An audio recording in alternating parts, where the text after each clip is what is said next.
Hi there, Canucks, and welcome to the Canuck Capture Chronicles. So today we got a really special guest in the person of Cael Caderu. I hope I pronounced this quite alright, I think. Close. Yeah, I'll get better as the stream goes on. So with that, without any further ado, let's jump right into it. EVE Online. Lost 23,000 years in the future, our group of space Canucks are sorry in advance. I'm Ben, and I'm Dan. your Hoosers from the Great Wide North, here to decode the mysteries of wormholes, tame the unruly drones with a Timmy in our hands, and keep you, fellow capsuleers, in the loop about all things EVE Online, from Canada to the edge of New Eden. So grab your double, kick back, and let's dive into the Canuck Capsuleers Chronicles, where the only thing colder than space is the chills running down your back after a close encounter with a cloaked ship. So get ready, set, and about we go! And welcome back, Canucks and friends. So, hi there, Cael. How are you? Doing good. How about you? I'm doing fantastic, thank you. So, Cael, is that it? Yes. Yeah. Cael Caderu. Cael. Okay, Cael. Okay, Cael. Okay, great. Yes, like the vegetable. that part's the easy part. Great. So, let's assume that nobody knows you. Could you please present yourself? Absolutely. Hey everyone. I am Cael Caderu. I fly with Deepwater Hooligans, also known as Big AB. We are based in Turner, a special low-sec system. You may have heard of it from the recent explosion of its star, and now the spawning of lots of wormholes. So that's where I live. I'm enrolled with the Minmatar Republic militia. So the things that I do in the game are a mixture of faction warfare, fighting again for the Minmatar, low-sec piracy, and then using the wormholes in Turner to go out and do further piracy elsewhere in New Eden. Nice. So, well, you speak about Turner, like there was all this event about the Jove Gates. You got one in Turner. Like everything seems to be happening there those days. Is it crowded? It is a little crowded. We make it work. But like any low-sec system, it is not really possible for a single group to truly own the system. So folks in nullsec are used to whether they're in Sov null or even in NPC null, you can kind of fight to be like, this is our space. No one else gets to operate here. Turner, there's like I want to say a half a dozen different groups of different sizes that actively operate out of Turner. Wow, that's a lot for a low sec. That's a lot, right? So like I said, it's a little crowded, but again, we make it work. There's I am not an alliance level diplomat these days. I run my corporation within Deepwater Hooligans. But I'm not like alliance leadership, so I don't have to deal with that too much. But I know there's some diplomacy that goes into not having it be a unproductive bloodbath. So you're not into diplomacy, meaning that you got time for a lot of other stuff. What would you say are your sector of expertise in the game? Yeah, so interestingly, while I'm not doing diplomacy currently, I mean, I was the Alliance Executor for Of Sound Mind until basically the start of this summer when we joined Deepwater Hooligans. So I have actually done that stuff, and not too long ago. I would say that my primary active expertise, so like the stuff that I'm doing right now, revolves around faction warfare skirmishing. I'm not going to say, true solo piloting. I've talked with others, like, I do solo in quotes, which is to say I'm learning how to 3-box cruisers effectively. And, mixed success there, but I'm having fun. But most of what I'm doing is small gang in the, 2 to 5 people range, or mid-scale in the, 10 to definitely less than 100 range as well. So doing that in faction warfare, doing hunting through the Turner wormholes. That's primarily out in nullsec, and then low sec piracy, finding things to shoot and shooting them. All of that is stuff that I have very recent, very active experience with. If we go a little further back, I lived in Syndicate in NPC nullsec, and I have a fair amount of experience through there, doing NPC null life, what it's like to run a small corporation independently at the borders of Sov Null. And I was involved in a couple of Sov campaigns while I was out there. Nothing that we won per se, but I have some experience from that. If we go even further back, I lived in wormholes, and I can speak to that if people are interested. But I will say I am not running as a wormhole candidate. There's a couple of good ones. So if you're into wormholes, I hope you put me somewhere on your ballot, but I wouldn't put me at the top for wormholes. Yeah, but we're a wormhole centric a group here. But since you got wormholes, you got PvP, you got low sec, you got all kinds of content with PvP, well, you win our hearts, that's for sure. So yes, I can confirm you already. You're gonna be on our ballot because the Cafeteria Chronicles are doing their own ballots, and with your platform, you do deserve your place there. Awesome, thank you. Oh, well, thanks to you to present yourself. I know what it's like to do it. I was there last year. So, you spoke about factional warfare. You did quite the post on Reddit concerning dive into anything, and you're suggesting improvement to the current model of factional warfare. For those not really familiar with this said factional warfare, can you briefly explain how it is and how your idea would improve this gameplay? Yeah, definitely. So I always like to start talking about this by acknowledging that faction warfare got a major rework not too long ago, and I've been playing this game for 6 years, I think, and the faction warfare rework is, I believe, the single most successful major game change that CCP has done in all the time that I've been playing. So, wow. So that's huge. Right. So from here forward, we're going to talk about a lot of things that I don't like and a lot of things that I want to change, but I really like to start by saying, this is all in the context of my role as a CSM member to be highlighting things that don't work, things that don't feel good, and how to make them feel better. But also, an overlooked part of the role of a CSM member is to highlight the things that are good and that CCP should lean into more.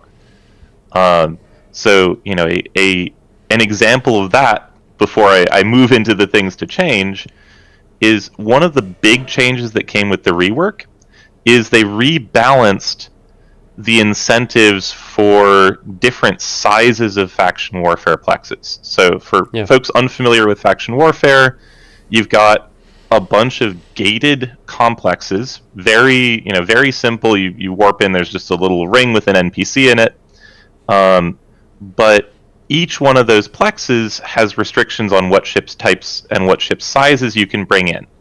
And CCP changed things so that it used to be you always ran the smallest plexes because they were the most valuable, not to mention you didn't have to invest as much.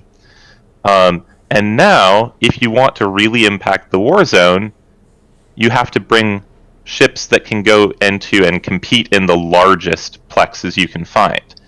And this is amazing. And we actually see people putting battleships out into these complexes in low sec and just being there and like daring you to come fight them. Wait. When you're saying like engaging battleships, is that like Praxis Online or real battleships?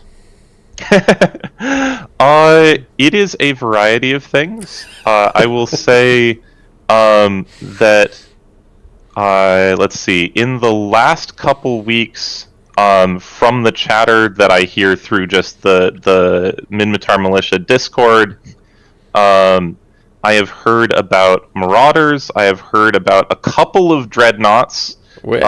Dreadnoughts don't usually get used inside the plexes, but people will occasionally drop them to shoot the iHubs, which are the structures for actually flipping a system. And sometimes they'll just undock them to make a statement, which, cool, I'm here for it. But your bread and butter is going to be cruisers, generally, when it used to be Tech 1 frigates. And for me, at least, I would rather be undocking cruisers, and I would rather be fighting cruisers. The frigates are lovely, but I really appreciate having reasons to break out the bigger ships. Yeah, like when you've been playing for like at least a few times, like frigates are fun, but just cruisers, well, they're, let's say, you can have like it's like the best of both worlds between like the battleships and the dreadnought and the frigates. So it's like, you know, like a kind of a comfort zone, I would say. Yep. And it's also a lot of variety. Like you truly do see everything. I guess except for it's been a while since I saw in faction warfare like supers or carriers dropped. I have seen it, but you know, not super recently. Nice.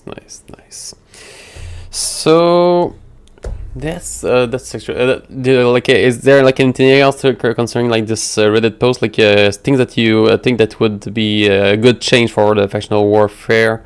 What could be improved that way? Yeah, so now we're actually getting into the part where I have, you know, criticisms and things I would like to change. We'll talk about battlefields in a minute, but let's start with the plexes.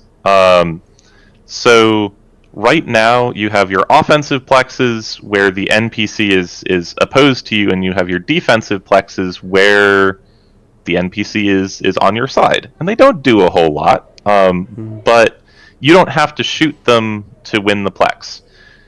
What that means in practice is that people can, and people do complete nonsense things like sending an unfit Tech 1 frigate into a large defensive plex and then just let it go AFK. And that's not cool. That's not fun.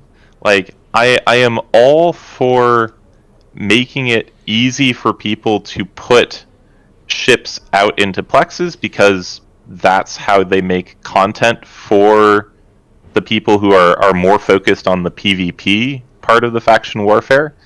But an unfit Tech 1 frigate is not content. Like, that's not interesting as a thing to go out and shoot. And I will also call out myself here. Under the current mechanics, my defensive plex tool of choice is a nano mollis that goes into a plex any size and orbits the point, and if you aren't in a specialized fit, you can't do anything to me. I will just orbit you and damp you and laugh. And, like, I don't have a point on these things. They're not designed to fight people. They're just designed to be annoying enough that people can't push me out. And, like, I'm doing it because that's what the mechanics promote. Well, that's But the meta. CCP should not be promoting that kind of thing. They should be forcing me into bigger stuff, even for defensive plexes if I want to get the large plexes. So, And is the reward worth it? Like people that do it, like if you do a defense on a battleship plex, is it worth it? it depends on what you're after. So for folks who are just in it for the LP, this is something that CCP has done, which is pretty interesting. If you're just in it for the LP, then you aren't actually incentivized to go up to the larger plexes. The bonus for the larger plexes is mostly in the victory points, so actually pushing the war zone itself. So for myself, I'm not hurting for ISK, and if I need ISK for something, plexing is probably not my go-to anyway. I have other things that I can do, so I'm in it for the victory points and the fights. For me, yeah, so, at that point, a defensive large advanced plex is one of the best things I can find because it's a lot of victory points for very little investment, very little attention. I can 3-box or 4-box those things with extreme ease, whereas the offensive plexes are a little bit harder and require more attention, more stress.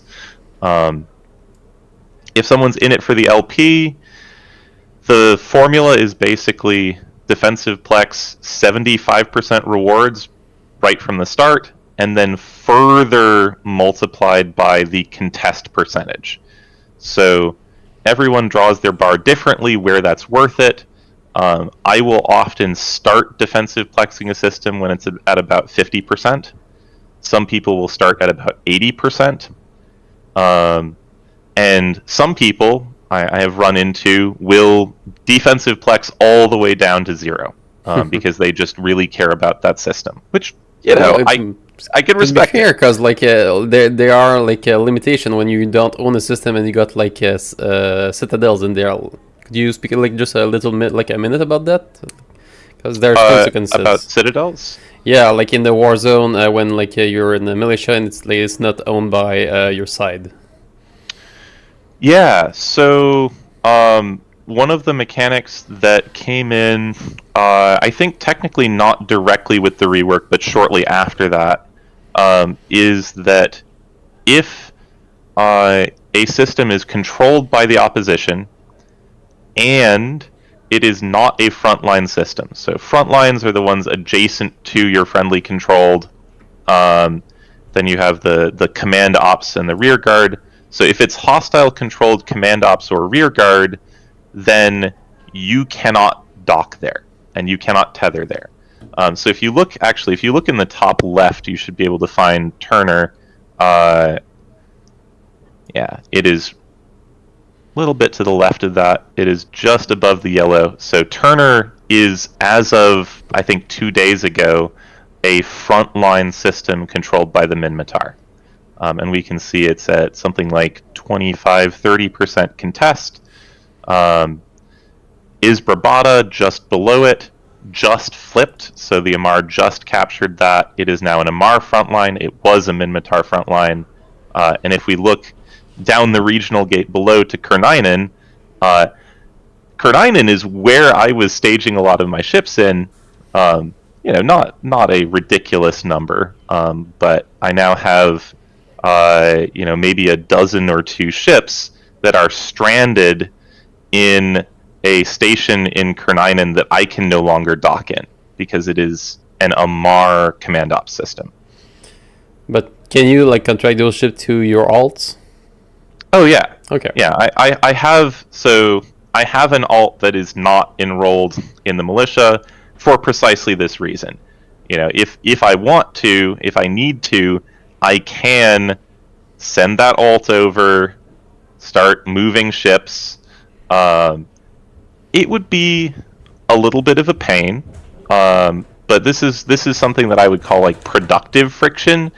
CCP should want this to be a little painful for me, because what it has successfully done is it gives me a reason to want to take Isbrabada back, because that's, you know, as long as I don't urgently need those ships, I can just sort of leave them there as a short-term goal for myself of like, all right, team, we're going to get Isbrabada back, and then we can get access to our ships in Kernina, which is good.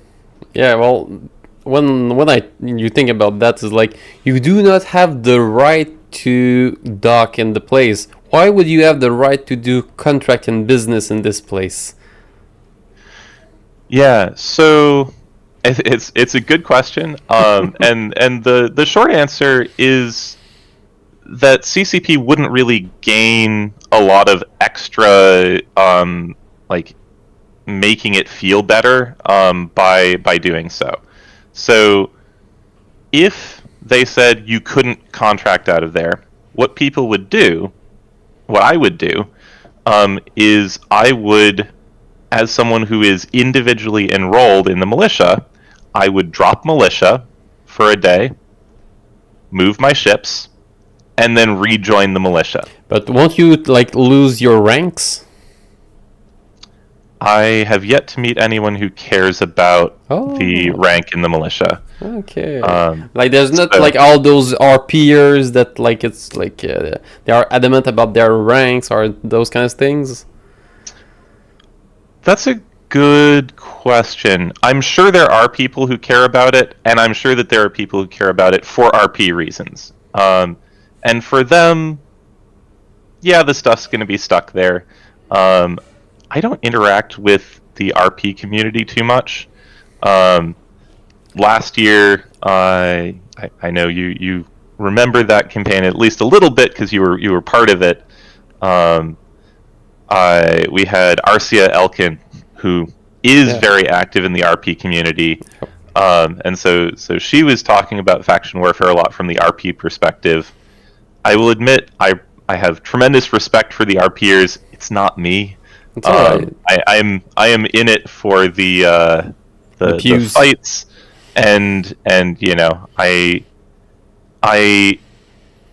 enjoy being part of the Minmatar. Like there's a little bit of RP elements, I suppose, where I would not want to be part of the Amar militia,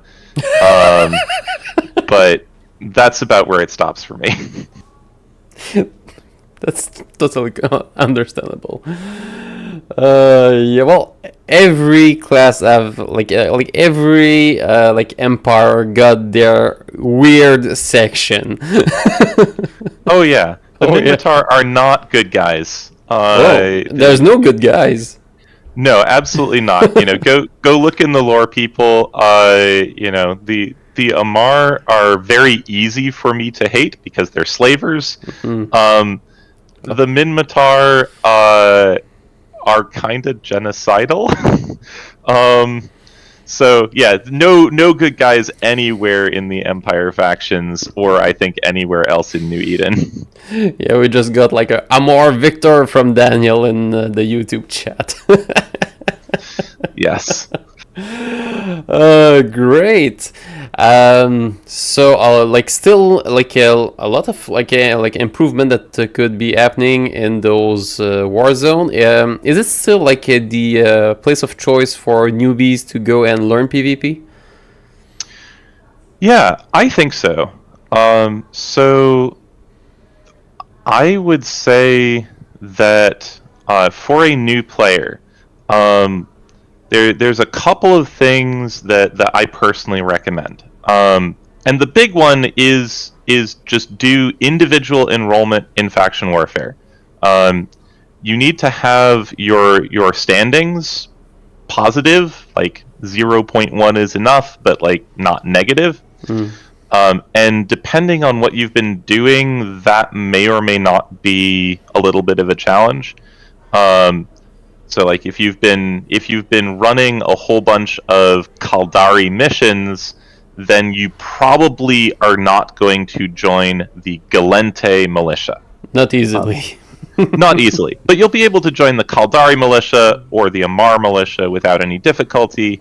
And the Minmatar militia may or may not be a challenge for you, depending on how you've done your missioning. I have actually. It's not my proposal, but it's a proposal that I've sort of adopted. So credit to Dutch Gunner for this, who's also running for CSM. He has proposed taking the tagging system that we use for bringing back up your security status. Yeah. And introducing a parallel system for faction standing. So just for bringing you back up to 0, and I would certainly say make it fairly expensive, so you don't want to do it on a whim. Yeah, but still people will just buy it.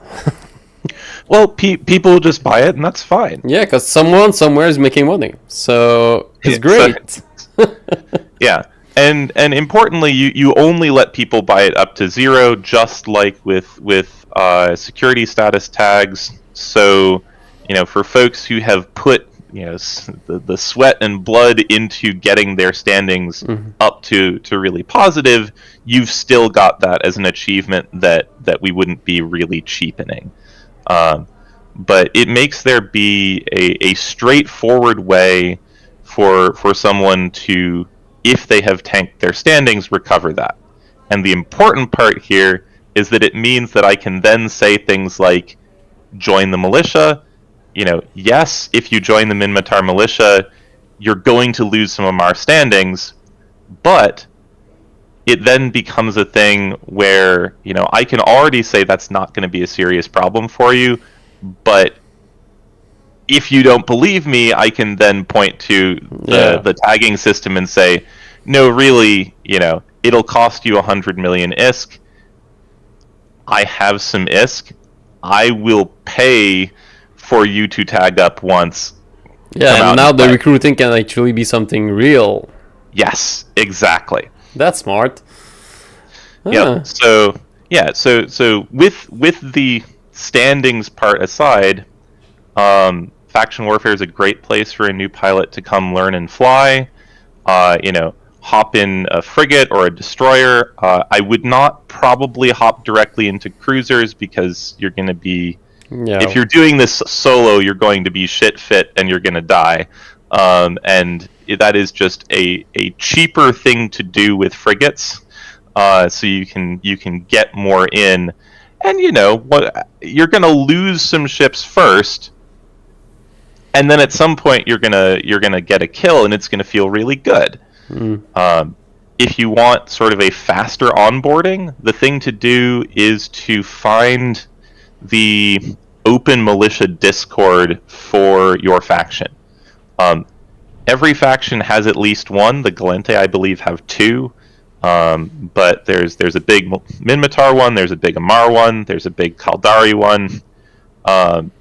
And if you hop on there, you'll be connected to other pilots, some of them in corps, some of them operating independently, and they'll be talking about, where they're fighting and what they're fighting against, so you can basically figure out where the activity is, and you get to go be whatever role you're trying to be with other pilots with some more experience right around you.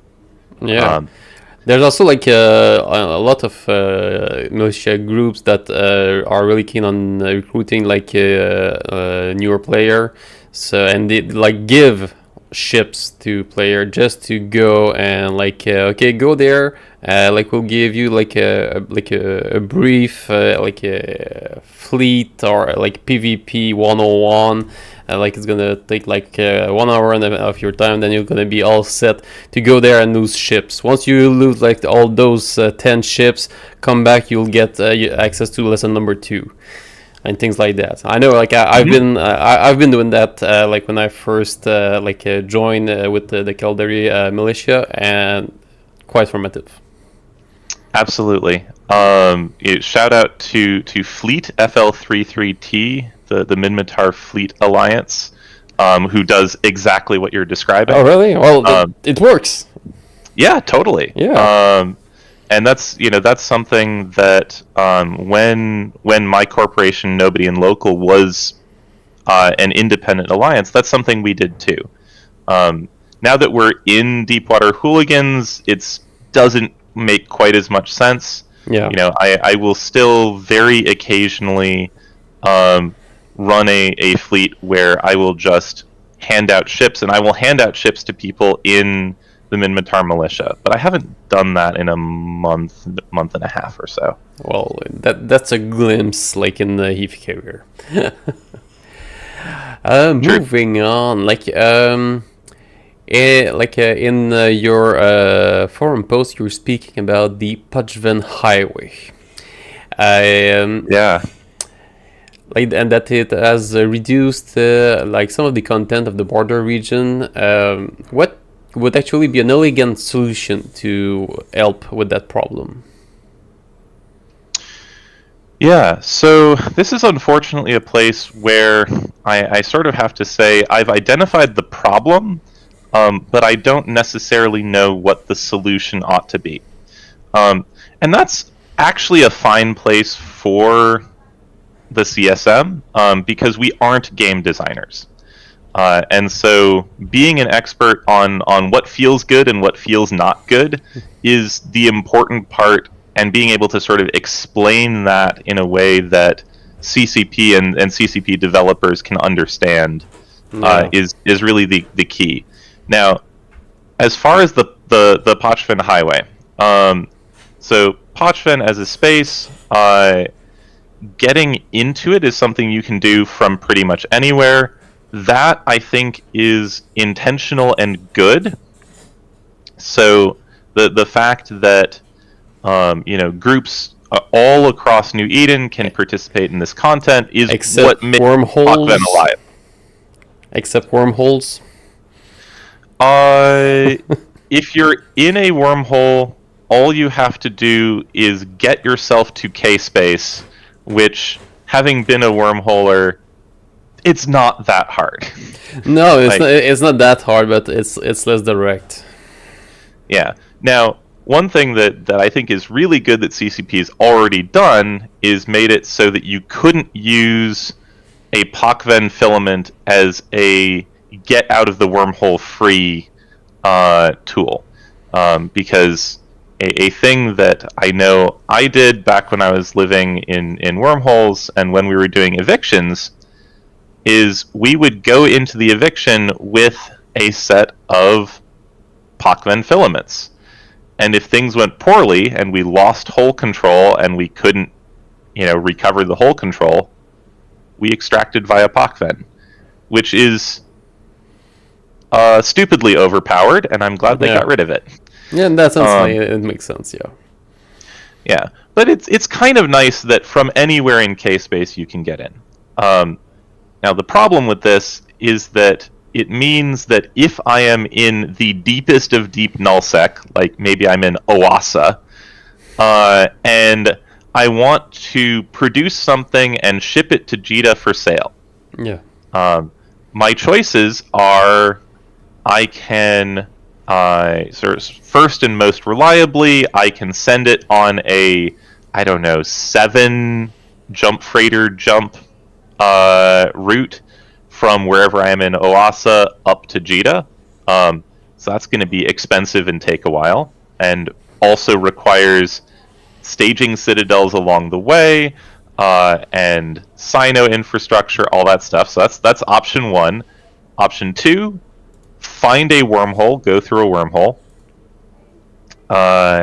which, having done a little bit of that kind of searching, it can definitely be done, but not if you're doing major industry. That would be expensive in terms of just effort. Well, nobody do major industry in OSA for good reason.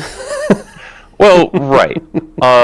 But then option 3 is you undock wherever you are, you take a Pochven filament, you go AFK for 15 minutes, you take a second Pochven filament, and you're within like a jump of HiSec ready to go back into Empire space. Yeah. That last one is really dumb and it needs to go. I do not know how CCP can make that go away without also disrupting people's ability to access Pochven content as someone who's actually trying to be there and participate. But that's the needle that they need to thread. So, yeah, like I can tell them what the problem is. I can tell them these are the things that you have to do. I can see that their intention. So I don't know what the answer is. Yeah, because like it doesn't feel right that when you're in the deeper of nullsec, like it's easier for you than when you're in the deeper of the wormholes to get your stuff out. Yep. And also like being able like just to point to CCP that this doesn't work, and well, it's actually their job to make it work. And when we got like let's say like they got a project, you can be sure that in that project somewhere you got all the other idea that could not work or were not the best idea to came out. So it's pretty sure that like they got like a lot of ways maybe already set to make it work. So yeah, pointing is actually something maybe. Yeah, I'm sometimes surprised by the things that CCP folks just don't notice. And it's not really a thing against them. Just there's not that many CCP developers, and there are a lot more of us. And so often the experts on the mechanics really is players. So bringing things to their attention, sometimes it is brand new. Yeah, and you never know like when a problem is just like entangled with some POS code. Yeah, or literally the entanglers. That's a good example of something that was brought to CCP's attention, and they were like, "Oh, I guess we need to fix that." For those not aware, old wormhole rolling techniques sometimes involved using Hick bubbles to reduce the mass of the ship, so you could jump out safely, and then you would increase the mass and jump back. So for collapsing holes that were critical. We still do that. We do, but not using bubbles. No, like it's the zero mass entangler.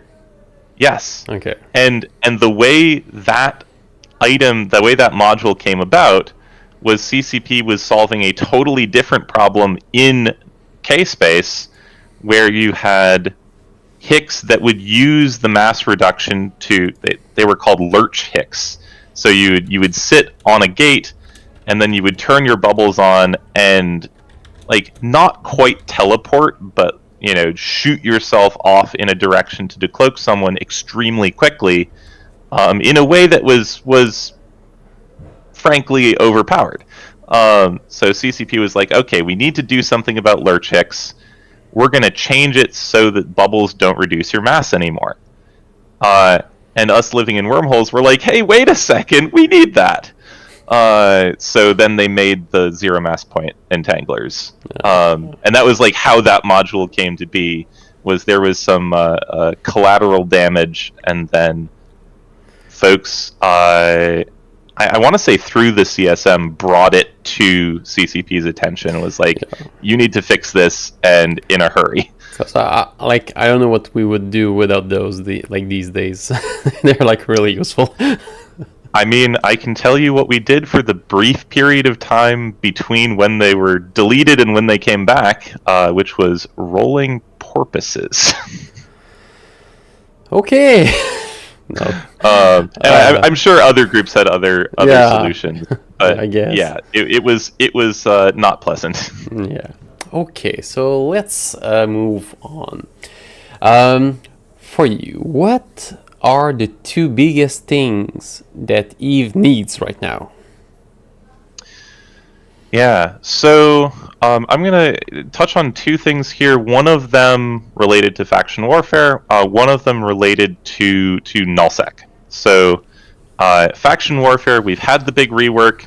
There's a lot of good stuff there. There's a lot of things that could use a little bit of tweaking. One big thing that we need is a rework of the advantage system. So CCP introduced this system as sort of an auxiliary.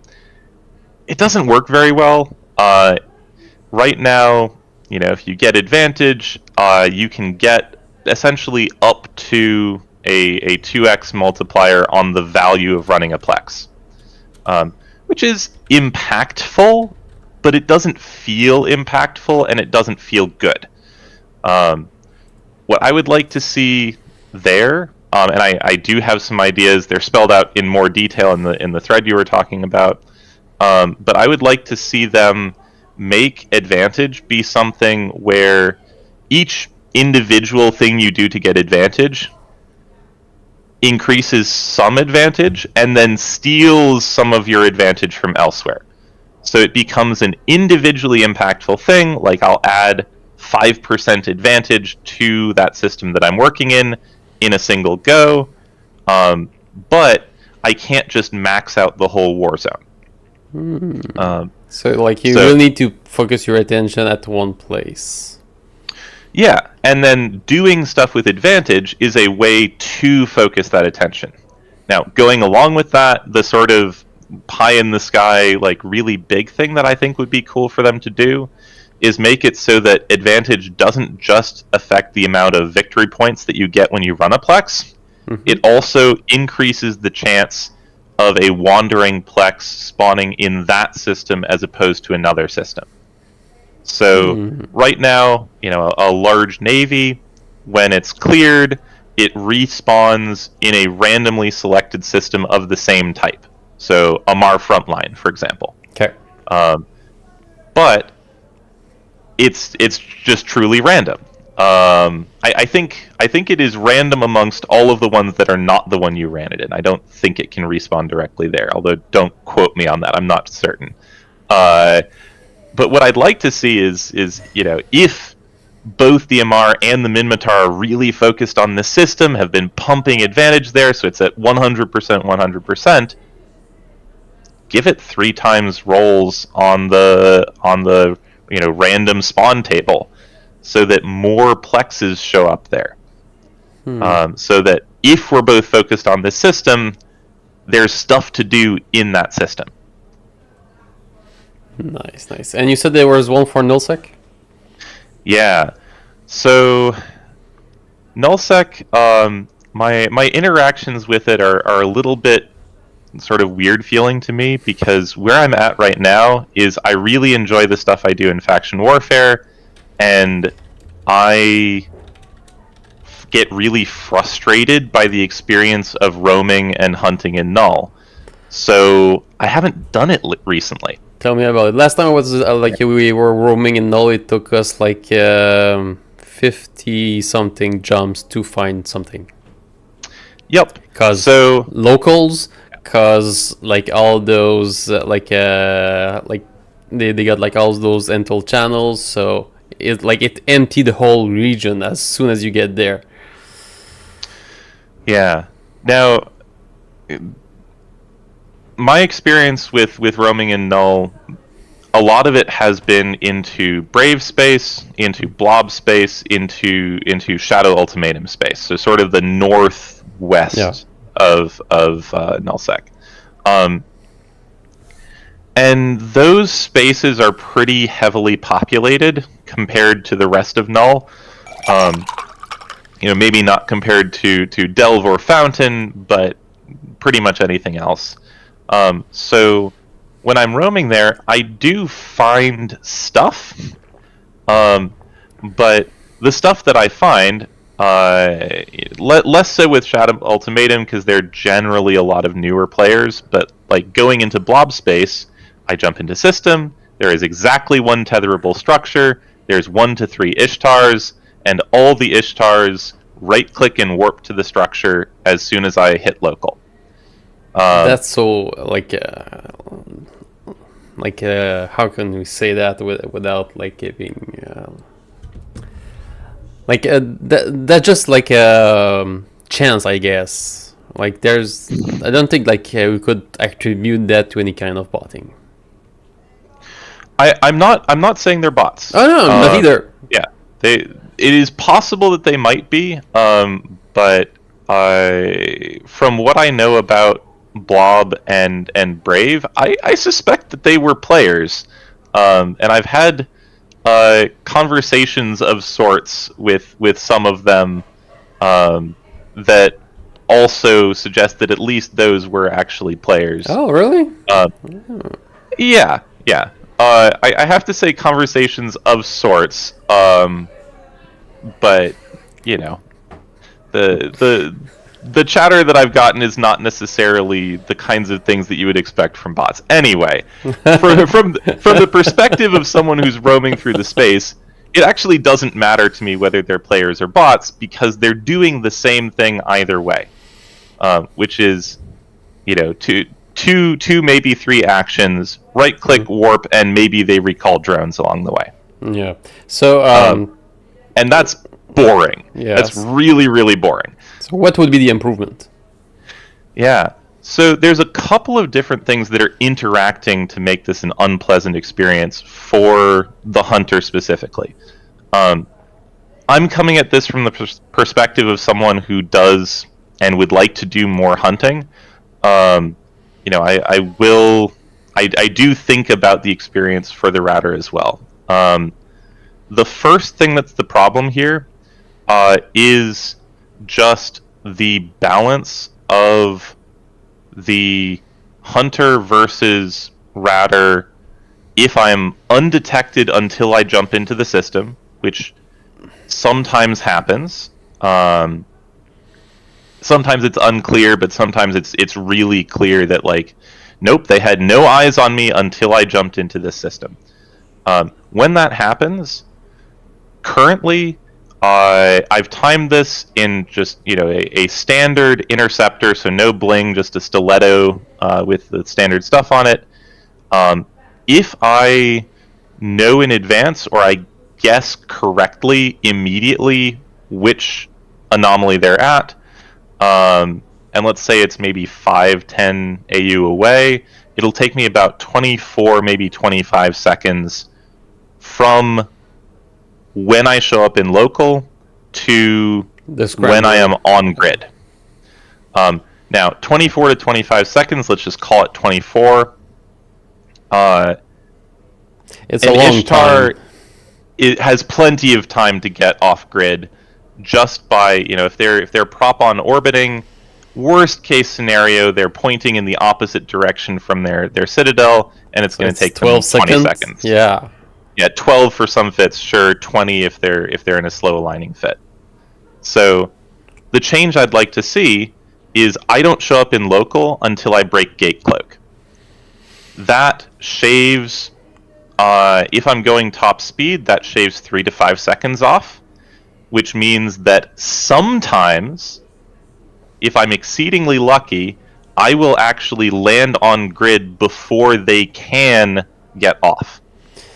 And the target space here is if everybody's, both the hunter and the prey are doing everything right, sometimes, and not always, I should be able to land tackle.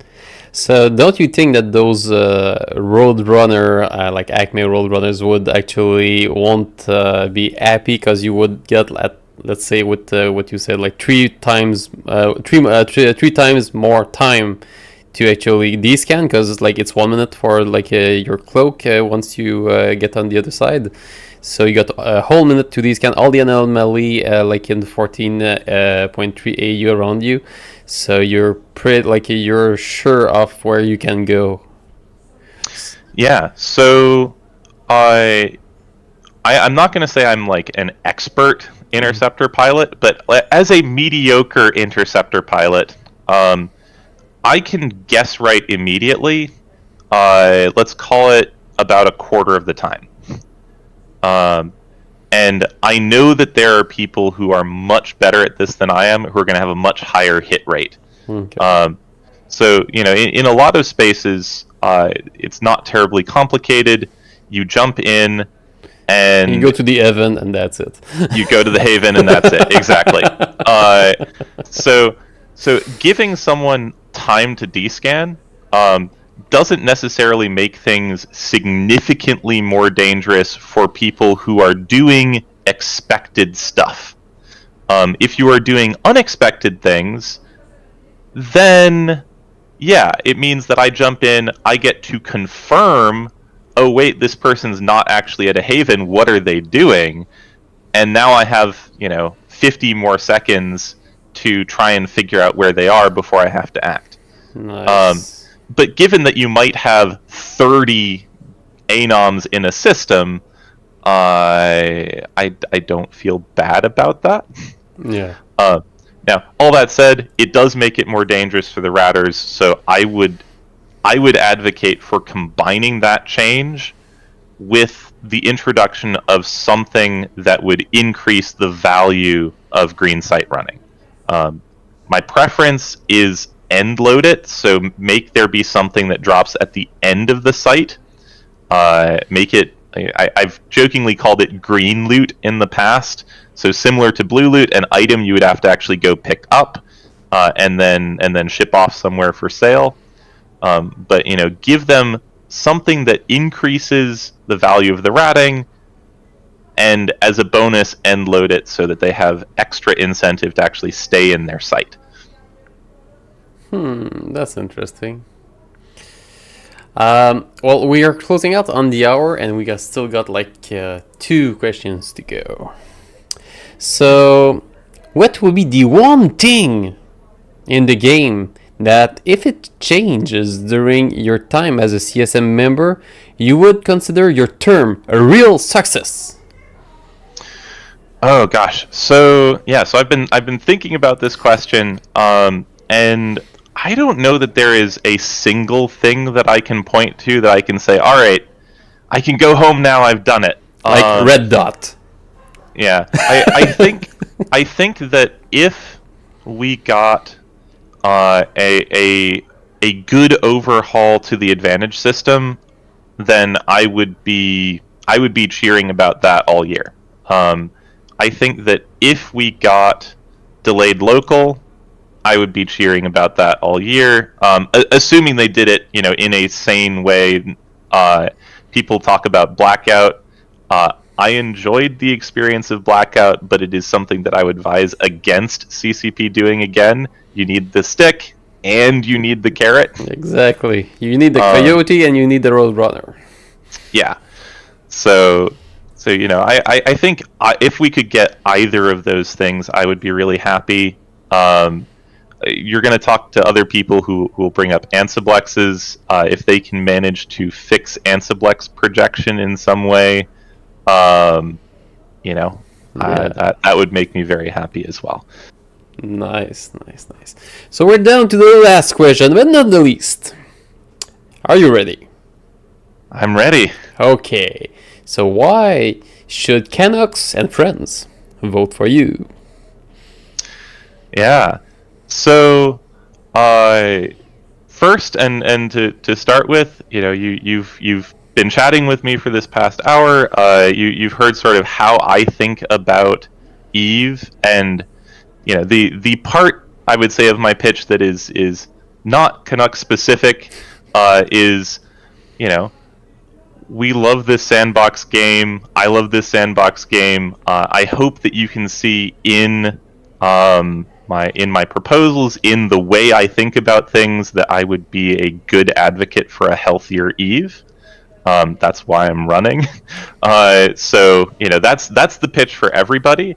I will say, I know from experience in wormholes and now in faction warfare that it is really helpful to have someone on the CSM who gets where you're coming from. And so I will say I am sadly not Canadian. I do really like Canada. I'm from slightly south of the border. So I am a friendly neighbor.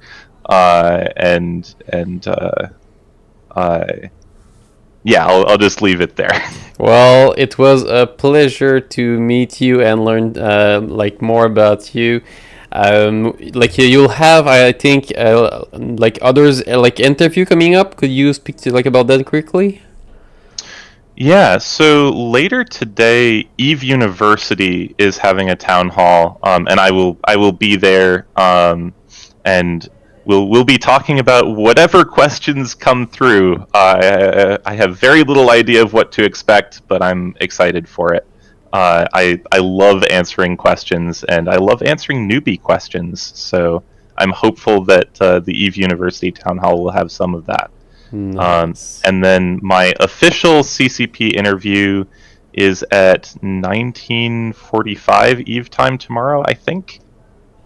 I would have to double check. I think that's when it is. 19, yeah, it makes sense. Yeah.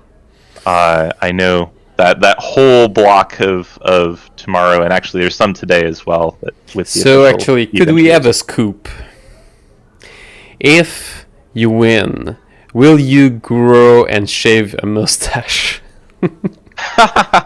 That is very unlikely. Yeah. I am happy with how my face currently looks, so I'm not expecting to make any changes there.